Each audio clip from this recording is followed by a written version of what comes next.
ओम शांति।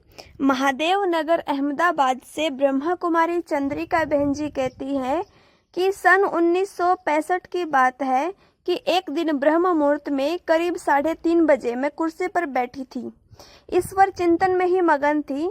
तभी मैंने एक सफेद प्रकाश की काया वाले व्यक्ति में लाल प्रकाश को प्रवेश करते देखा। कुछ ही सेकंड के बाद वह आकर्षण स्वरूप मेरे निकट आया, मेरे सिर पर हाथ रखा और कहा, बच्ची मैं भारत में आया हूँ, तुम मुझे ढूंढ लो। बहुत ही स्पष्ट रूप से 2 बार यह आवाज़ मैंने सुनी और तभी से लेकर मैं कई सत्संगों में धर्मगुरु, धर्म उपदेशक और धर्म प्रचारकों के पास जाने लगी कि जिन्हें ध्यानावस्था में मैंने देखा था वह मुझे जरूर कभी साकार में मिल जाएंगे। काफ़ी सत्संगों में जाने के बावजूद भी मुझे उस दिव्य पुरुष का दर्शन नहीं हुआ।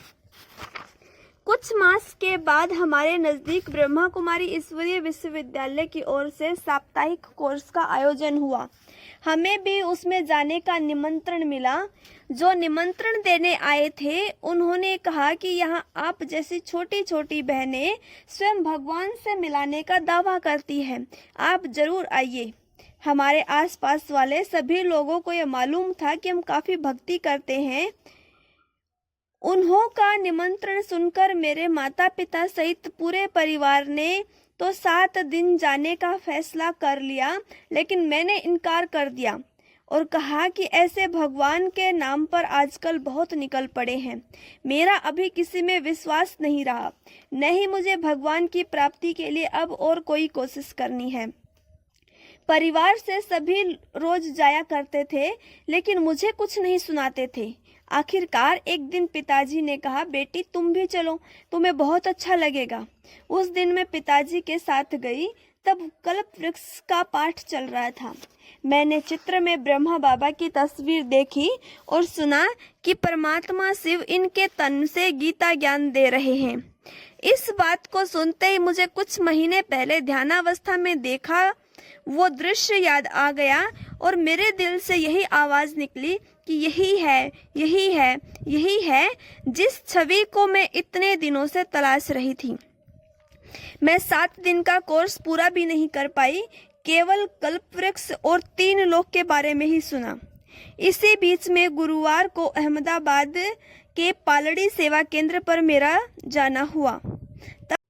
तब अहमदाबाद में एक ही सेवा केंद्र था, वह मकान अभी बदली हो गया। मुझे खुली आंखों से योगाभ्यास करने के बारे में कुछ भी मालूम नहीं था, लेकिन मेरी लौकिक बड़ी बहन रंजन, वर्तमान समय अफ्रीका में ईश्वरीय सेवा कर रही वेदांती बहन ने मुझे बताया कि योग में आंखें खुली रखना और सामने जो बहन बैठी है उनकी आंखों से आंख मिलाना और अंदर से बोलना कि मैं आत्मा हूँ, मैं प्रकाश स्वरूप हूँ। मैं तो उनको देखते देखते कुछ क्षणों में ध्यान में चली गई। मैंने ध्यानावस्था में फिर ब्रह्मा बाबा को देखा, मैं उनके गले लग गई। बाबा ने भी कहा, आ गई बच्ची? मैंने कहा, जी बाबा। फिर तो मुझे नई सत्युगी दुनिया के स्वयंवर, रास मंडल, गोप गोपियाँ आदि के साक्षात्कार हुए। काफ़ी समय वतन में ही बहलती रही। फिर बाबा ने कहा, बच्ची अब तुम जाओ। मैंने कहा, बाबा मुझे तो यहाँ ही रहना है और कहीं नहीं जाना है। बाबा ने कहा, बच्चे यह तो सूक्ष्म वतन है, तुम यहाँ नहीं रह सकती, तुम्हें तो जाकर बाबा की बहुत सेवा करनी है। मैं बाबा की बातों से ज़्यादा अपनी बात को लिए बैठी थी कि नहीं बाबा मुझे तो यहाँ ही रहना है। ध्यानावस्था में ही मेरा रोना शुरू हो गया, मैं बहुत रो रही थी। तब बाबा ने कहा, बच्ची बाबा तुमसे वायदा करता है जब भी तुम बाबा को दिल से याद करोगी बाबा तुम्हें अपने पास वतन में बुला लेगा। फिर तो रोज 5 बजे जैसे कि वतन में बाबा के पास जाने का नियम ही बन गया। मैंने वतन में बाबा के पास ही साप्ताहिक कोर्स किया। साकार में मुरली सुनने से पहले मैंने वतन में बाबा से कई मुरलियाँ सुनी। देखिए, जब बाबा साकार में थे तो भी अलमाइटी बाबा ने ब्रह्मा बाबा के आकारी स्वरूप से बच्चों की कितनी सेवा और पालना की। साक्षात्कार के करीब 6 मास के बाद मेरा माउंट आबू में आना हुआ। ब्रह्मा बाबा से साकार में मिलते हुए भी मैंने बहुत खुशी के साथ अपने अनुभव बाबा के सामने वर्णन किए। मैंने कहा, बाबा आपने मुझे अपना साक्षात्कार कराया था। तब बाबा ने बड़ी विनम्रता के साथ कहा, बच्ची हो सकता है कि शिव बाबा ने साक्षात्कार कराया होगा। इस बाबा को कुछ भी मालूम नहीं है। बाबा के उस उत्तर को सुनकर पहले तो मुझे ऐसा लगा कि ब्रह्मा बाबा जानते हुए भी अनजान बन रहे हैं और कहते हैं कि कराने वाला शिव बाबा ही है। प्रथम बार जब मैं मधुबन में आई तो मेरी उम्र केवल 18 साल की ही थी और मैं स्नातक के अंतिम वर्ष में पढ़ रही थी। बाबा ने मुझे कहा, बच्ची इस जन्म की सारी कर्म कहानी बाप को बता दो। मैंने अपनी पूरी जीवन कहानी बाबा को सुनाई। छोटे से छोटी गलती भी याद करके बाबा को अपना पोता मेल दिया। उसे सुनने के बाद बाबा ने मुझे वरदान दिया कि बच्ची तुम्हारे द्वारा बहुत बड़े बड़े लोगों की सेवा होगी। इस वरदान को मैंने अपने जीवन में साकार होते हुए भी देखा और जब जब ऐसे प्रसंग आते हैं तो बाबा के द्वारा मिला हुआ यह वरदान मुझे बार बार याद आता है और महसूस होता है कि मैंने सच्चाई से बाबा के आगे अपने जीवन की हर बात सुनाई।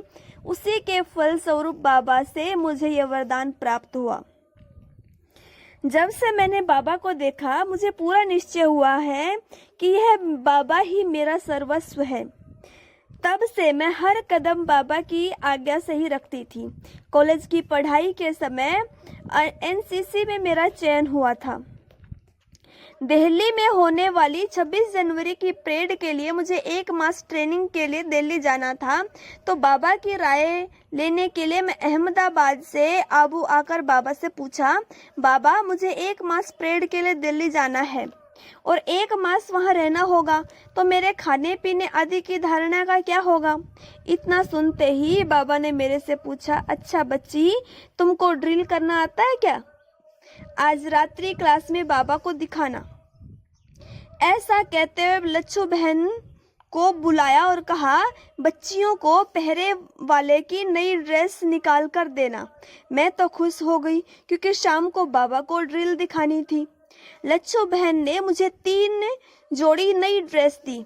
मैं, वेदांती बहन और एक सखी, हम 3 थे।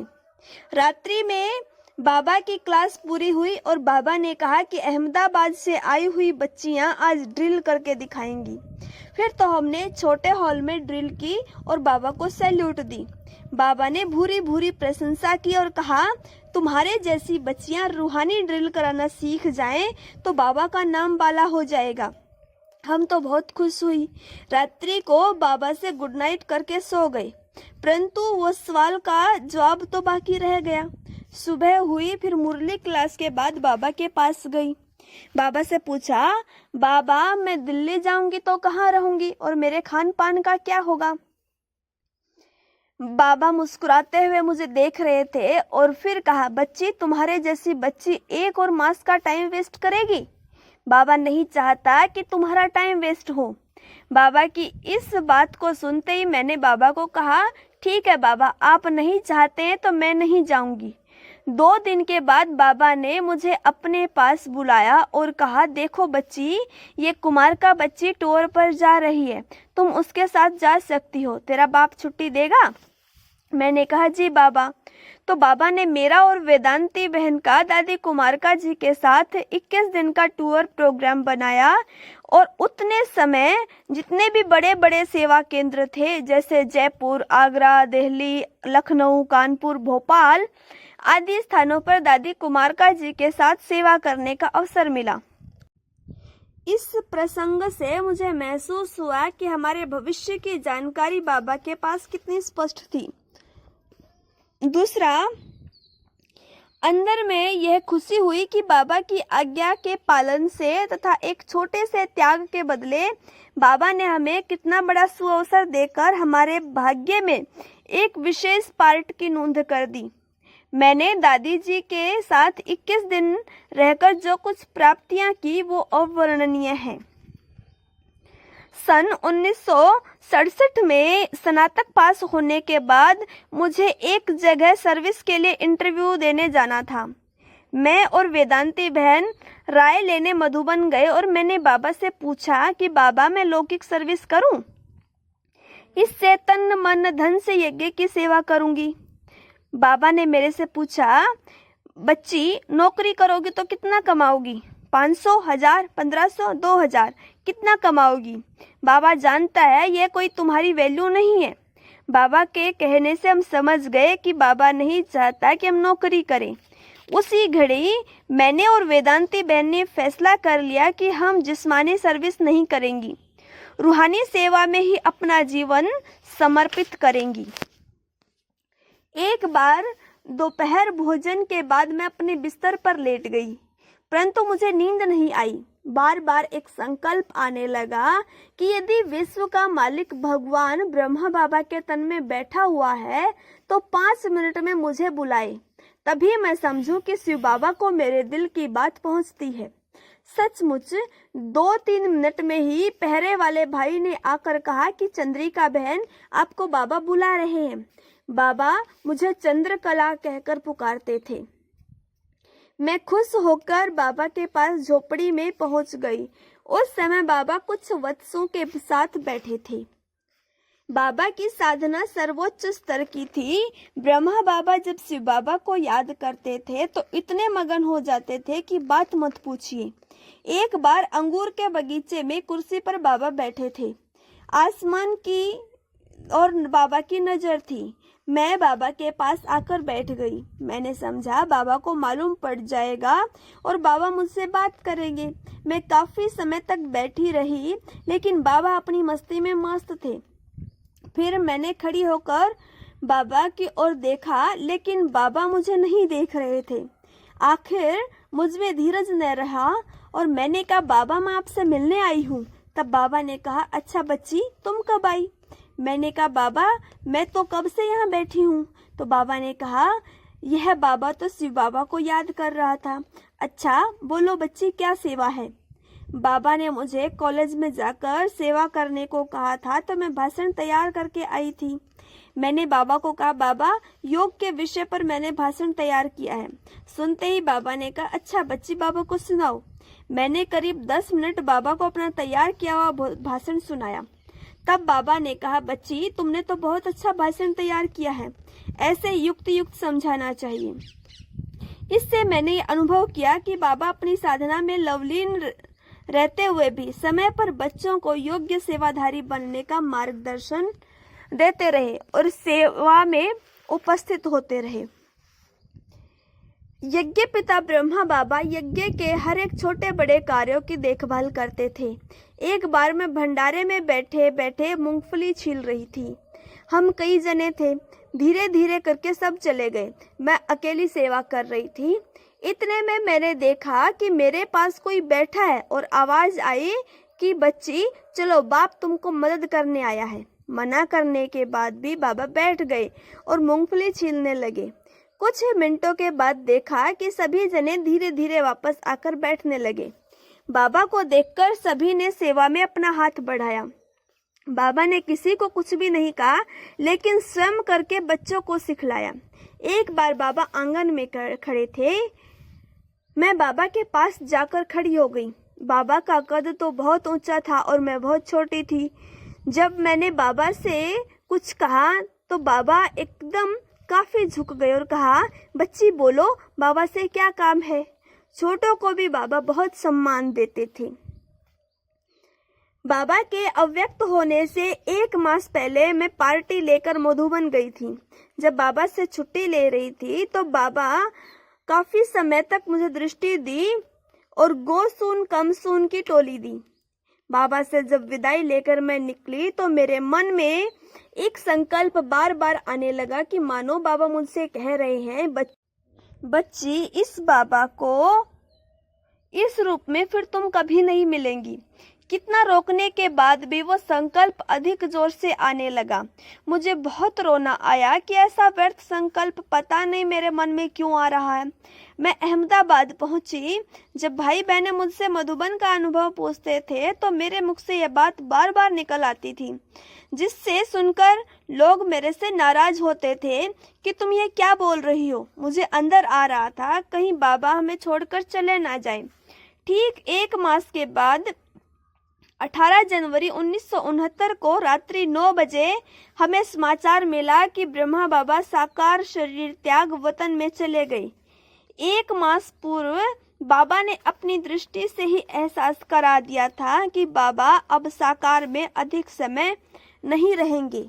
यह अनुभव यहीं पर समाप्त होता है। ऐसे ही रोज अनुभव सुनने के लिए प्लीज चैनल को लाइक और सब्सक्राइब करें। ओम शांति।